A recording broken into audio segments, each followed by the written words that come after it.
our myths. Okay, myth two. Let's do another one. How about this one? 15 minutes won't change anything. It's so amazing because in our program and what we chat about, like we think these small little things don't add up, and this is another one of those. Okay, the truth is our nervous system really feels small moments of calm. Hey, rebels! Welcome to the Food Freedom Rebellion for nurturers and healers, where restriction gets the finger and real healing finally begins.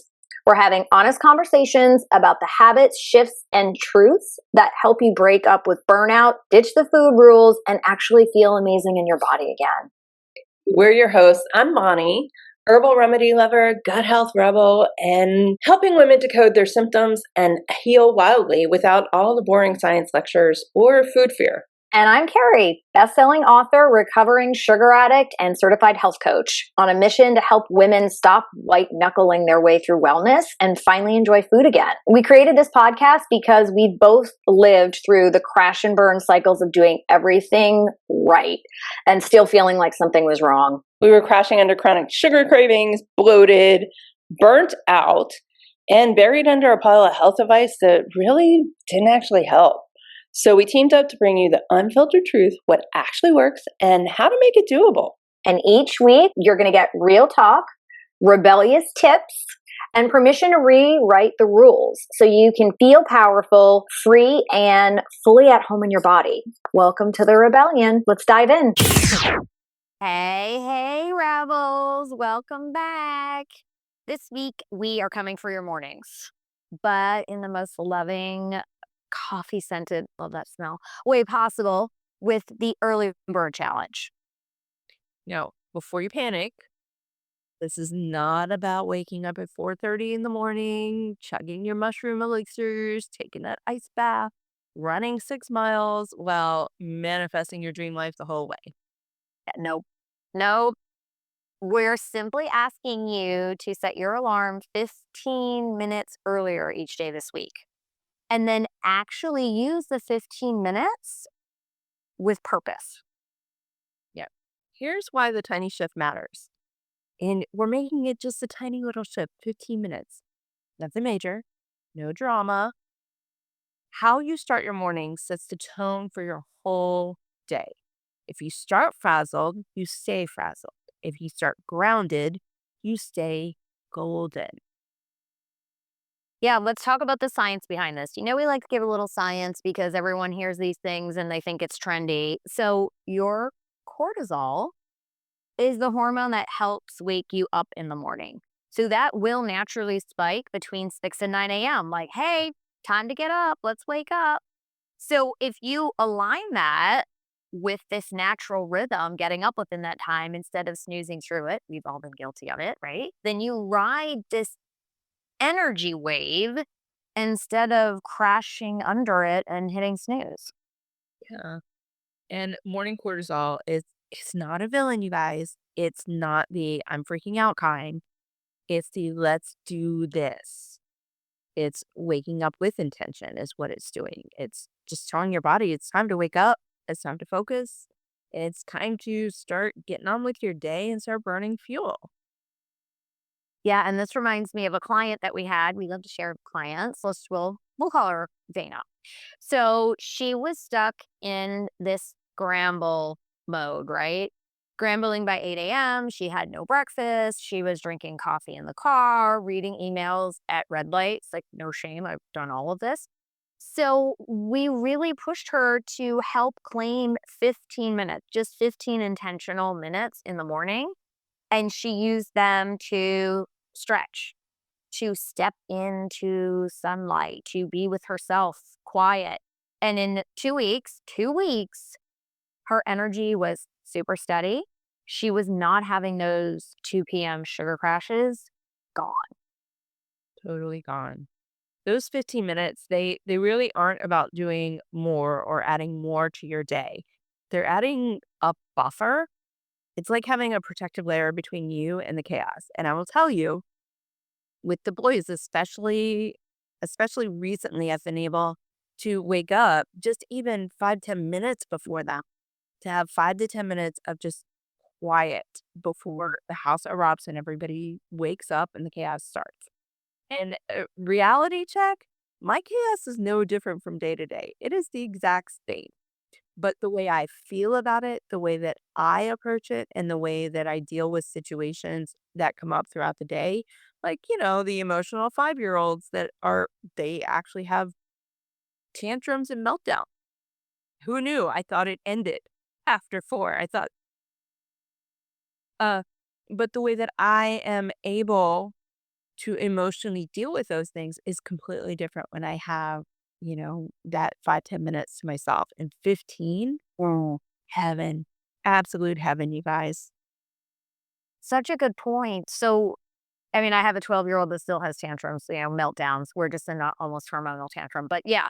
So, right when my mornings, I still have the same chaos. Thank you for saying that. But without starting my mornings for a little bit of time for me, like my son or the world or work will dictate and decide what the mood is going to be like for that day. Right. And I don't want that. I want to decide what is my day going to be like. I put out the intention for my day when I take some time for myself.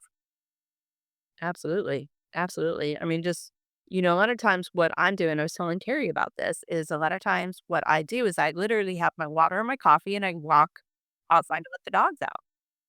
So I ground, I get my hydration in, and, sometimes I get the coffee when I'm outside, sometimes cold. It's amazing for your nervous system. And that's what this is all about. That's why we're putting this challenge out this week is it really matters big time. Waking up, immediately doom scrolling, diving into work spikes, um, diving into, kid things, husband things, partner things, anything that is going to get you up and moving and your brain working immediately versus giving you a chance to wake up. It spikes your fight or flight response. And you haven't even had breakfast yet. Should have breakfast. Yeah. I'm like, I was laughing. I'm like, so translation, your phone is like an IV drip for cortisol, right? You wake up and you start reaching for it and looking through, like, oh my gosh, just on total anger mode. So okay. Maybe we're saying this and you're like, wait, what? So just take a second, 30 seconds even. What do your mornings feel like right now? What was this morning like? Was it peaceful? Was it pure panic? Was it just a to-do list in your head? Mhm. Now imagine having 15 minutes guilt free just for you to start your day. What's the first thing that you do that would actually make you feel good? Yeah. Okay. So what are we going to do with our 15 minutes? Let's break it down, rebels. We're going to break it down. So your bonus time, we call this bonus time, works best when it's either grounding, energizing, or nourishing. So let's give you a couple of ideas so that you really understand what we're talking about here. So some grounding ideas. You can journal 3 words that you want to embody that day. You can do some breath work or some meditation. Read something uplifting. No news, you guys. We all know there's a lot of drama in the world. None of that. One of the things that works really well is affirmations. Something positive, something uplifting. And you could even do a quick gratitude list. Yeah. I love starting my morning like that. So, okay. So what about some energizing ideas? Let's throw some of those out there. So stretching, I know it doesn't sound energizing, but it really can be like get your body ready for movement. You've just been laying down, like let's wake that baby up. Even like a 5-minute yoga flow, some sun salutations, like wake up the body. Stepping outside, I know Bonnie had mentioned, and I love to start my morning like this too for some sunlight and just a few deep breaths, like getting that sunlight in, like, hey, body, it's time to wake up, get the brain and everything else flowing. Um, you could also splash some cold water on your face if you want, like, right, get your vagus nerve up and running too. Yeah. And some nourishing ideas. Sometimes you wake up, there's some of us that wake up and we're hungry. So nourish yourself. Make a high protein breakfast. Remember, we talked about eggs and smoothie and Greek yogurt last week. Prep your lunch. If you haven't done so already, prep your lunch, prep some snacks. And that way you're not rage snacking later. No hangry people. It's one of our goals, no hangry. Or drink a full glass of water before the caffeine hits. That's why I have my water. And for those of you that have been listening for a while, you know that I usually will either have lemon water, plain water, or some sort of herbal tea that I make the night before. And it sits on my bedside table. So it's literally the very first thing I grab. Mm, smart. Yeah. Hey, hey, it's Carrie, and yep, Bonnie's here too. Always. And listen, if food rules make you want to scream into your salad pretending to be a Buddha bowl, we got to talk. Our Food Freedom Fast Track is a 5-day crash course to ditch cravings, make healthier choices, and finally feel normal around food again. No more starting over every Monday. No more I'll be good tomorrow. Just 5 days to flip the script and feel amazing in your body. Yeah, you're going to learn how to eat what you love without the guilt. And it's only $27. Real, raw, and ridiculously doable. So grab the link in the show notes and let's kickstart a brand new perspective where you're actually the boss of your own plate. Now, let's get back to today's episode. Yeah. So my personal favorite I want to share. So we've both been talking about stepping outside. So I do that, just like I said, for 1 to 2 minutes in the morning. So a few years ago, I was having some issues sleeping, and a good friend of mine's a functional medicine doctor, and she was like, in the morning, you need to open those blinds and you need to get some light in or go outside, like wake up, wake up. It is time to get ready. And it was really helping reset my circadian rhythm, and it was helping at night, believe it or not. Like, it's time to go to bed now, because I was getting light and like waking up in the morning, not just like slowly taking my time and not opening blinds. Like, it's time to get up. And it really did help with my sleep. It helps so much. Ever since I lived in California, one of the things, and it drives Brian batshit crazy, but I love light in my house, natural light. Like when we went to build a plan, I wanted a house plan that allowed a lot of natural light into the living spaces.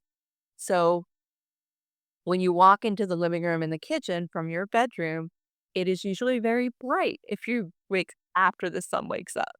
I love it because the amount of natural light that we get into the house is phenomenal. And our last house was worse. We had a pool in the backyard, no trees covering the backyard. And what was it? 2/3 of two walls of our house were all window. I love I absolutely loved it. It definitely made a difference in waking up and with sleep. We better when the blinds are drawn all the way up, the way I like them. When Brian gets to them, nobody sleeps well. So and he doesn't like having all that light when he first wakes up and comes into the room. That's the morning. But I will tell you, it does help me sleep. Now, let's dive into these myths. And this is kind of why I was going down that little rabbit hole. Is our first myth is saying to yourself, I'm just not a morning person. I am so guilty of saying this. I see it all the time. I need to have my process of waking up. If I am a well rested morning, or if I'm a well rested person, I am a well rested morning person. A small shift to slightly earlier bedtime, your body can adapt. Now, I mean, granted, I get it. I have young kids. Slightly earlier bedtime is dictated by the children who may or may not be sleeping through the night, or falling asleep right on top, right?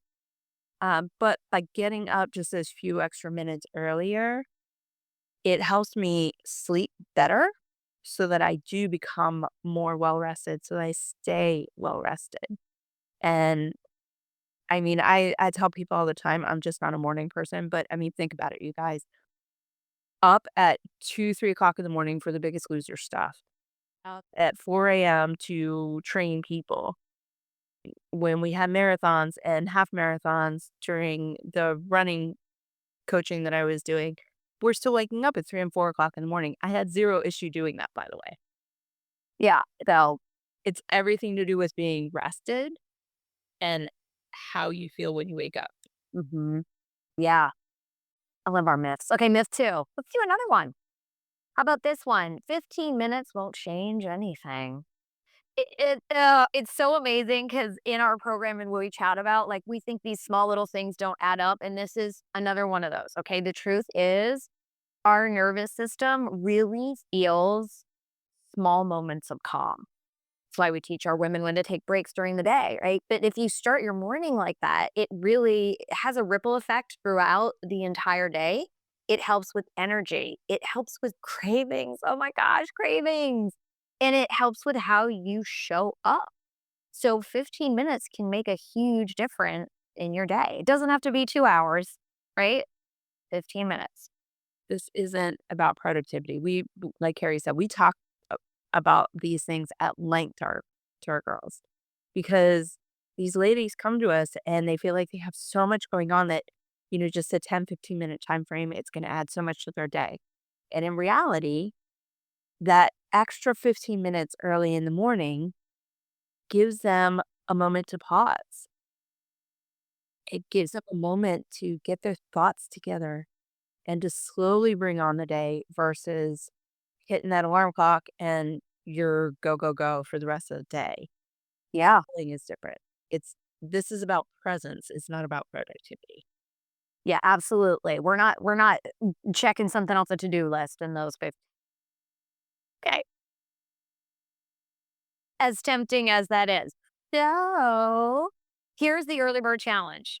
Very simple. You are going to set your alarm 15 minutes earlier this week. Not hit snooze. Just get up and you're going to choose one intentional action. Did what we talked about with grounding, energizing, and nourishing, did one of those really speak to you? You're like, I could see myself starting my day with that. Choose that. Okay. And for the love of your nervous system, no doom scrolling. So avoiding not touching your phone until you do your 15-minute intentional action. And then you can look at your phone if you want to. Yes. Yes. I know it's hard. Trust me, I know it's hard. Especially when you have good conversations at night and you decide to go to bed and you haven't finished that conversation. Leave the phone alone. Back your mornings. Own the first chapter of your day. You may not own the rest of it, especially if you got littles or you got people you're taking care of. So take back the first part of your day and see what changes when you stop starting your day in chaos. So that's what we got for you today. Hopefully, this is going to hit you where it counts so that you can feel like you again. We will chat with you guys later. And yeah, we'll see you next time. Thanks for hanging out with us today. If this episode made you laugh, nod, or say, damn, that's me, hit subscribe so you never miss a rebellious dose of real talk and gut wisdom. And check out the show notes for links to our free community, upcoming workshops, and more ways to rise inside the rebellion. All right, rebels, that's all for now. We'll catch you next time on the Food Freedom Rebellion, where